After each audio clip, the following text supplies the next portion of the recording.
తెలంగాణ రాష్ట్ర వ్యాప్తంగా జరుగుతున్న దాడులు, ప్రశ్నించే గొంతుకల మీద దాడులు జరుగుతున్నాయి. తెలంగాణ రాష్ట్రంలో రేవంత్ రెడ్డి గారు గతంలో కూడా దాడులను ఖండించినటువంటి వ్యక్తి.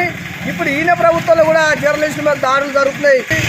జర్నలిస్టులు అంటే వారితోటే సమాజం నడుస్తుంది, వారితోటే మనుగడ ఉన్నది. కాబట్టి అక్రమాలు, అన్యాయాలు చేస్తున్నటువంటి బడా నాయకులను వదిలిపెట్టి జర్నలిస్టుల మీద గుండాలు, రౌడీలు దాడి చేస్తున్నారని తెలంగాణ మాలమాలన పక్షాన డిమాండ్ చేస్తూ, వారు ఎవరైతే దాడి చేసిన వారిని కఠినంగా శిక్షించాలని నేను డిమాండ్ చేయడం జరుగుతుంది.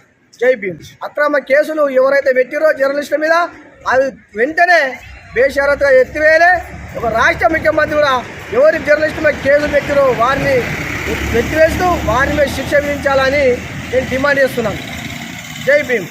జై తెలంగాణ, జై జై